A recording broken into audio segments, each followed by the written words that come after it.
হুগলি চুঁচুড়া পুরসভার ৩ নম্বর ওয়ার্ডের হেমন্ত বসু কলোনিতে ৫টি বাড়িতে চুরি। গতকাল রাতে বাড়িতে লোক থাকা অবস্থায় কী করে চুরি হলো তা নিয়ে রহস্য দানা বেঁধেছে। জানা গেছে কলোনির ৫টি বাড়িতে চুরির ঘটনা ঘটে। কোনো বাড়িতে মোবাইল, কোনো বাড়িতে নগদ টাকা, আবার একটি বাড়ি থেকে গহনা চুরি হয়। চুঁচুড়া থানার অন্তর্গত কেওটা ফাঁড়ির পুলিশ ঘটনার তদন্তে যায়।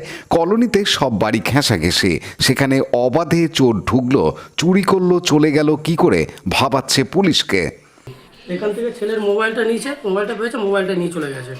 আর এই যে মার ব্যাগ, ব্যাগটা ওষুধের ব্যাগ, মেয়ের ব্যাগ, পড়ার টিউশনি মানে স্কুলের ব্যাগ পর্যন্ত, সেটা ঘেটে ঘুটে হবে, এই ব্যাগটা পর্যন্ত খুলে কিছু পাইনি, এখানে ফেলে রেখে 40,000 টাকা মতন টাকা নিয়ে গেছে। মোবাইলে 1,500 টাকা মতন ছিল, এই 1,500 টাকাটা নিয়ে গেছে, মোবাইলটা নিয়ে যায়নি, মোবাইলটা রেখে গেছে। তিনটে মোবাইল ছিল, সব কটার কভার খুলেছিল। কিভাবে ঢুকলো এখানে, কিভাবে কখন কিভাবে ঢুকলো সেটা জানি না, কিন্তু এই জলের উপর দিয়ে এসছে, সেই পায়ের ছাপ পেয়েছি আমি। আর দরজা খোলা, ঠিক আছে, দরজা খুলে ওখান দিয়ে এইভাবে উঠেছে, আবার এইভাবেই বেরিয়ে গেছে। এলাকায় রূপোর লোকের রূপোর জিনিস ছিল আর দুখানা মোবাইল, আর ওখানে একজনের মোবাইলের কভার পাওয়া গেছে, ওটা আমাদের না, পুলিশ এসে নিয়ে গেল। এখন এখানে মোট কটা বাড়িতে চুরি হয়েছে? মোট 5টা বাড়িতে চুরি হয়েছে।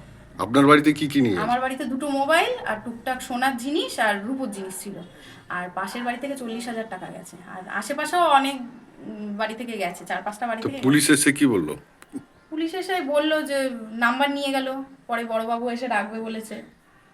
মোট কত আপনার এখানে হয়েছে? সোনার জিনিস সেটা আমি বলতে পারবো না, এখন লোকের জিনিস তো, ওগুলো বললো পরে হিসাব করে দেখতে হবে কত কি ছিল। অনেকে পুরনো রূপোর মাল দিয়ে। হ্যাঁ বলুন, কি হয়েছে? রাত্রি 3টে থেকে 2টো থেকে 3টের মধ্যে মানে চুরি হয়েছে। আমার জানলা থেকে আমার মোবাইল নিয়ে গেছে, এবং আমাদের একটা পয়সার ব্যাগ ছিল, ব্যাগটা জানলা থেকে লাঠি দিয়ে টেনে নিয়ে পয়সা নিয়ে গেছে, মোবাইলের কভারটা ফেলে, আর বাদ বাকি মোবাইলটা পর্যন্ত নিয়ে গেছে। সকাল পর্যন্ত মোবাইল খোলা ছিল, 7টার পরে মোবাইলটা লক করে দিয়েছে। কি বলবেন এরকম?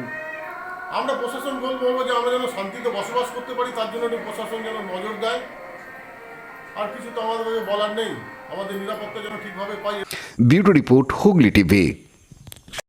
লাইক, শেয়ার, সাবস্ক্রাইব করুন হুগলি টিভি। খবর এখন বুক পকেট।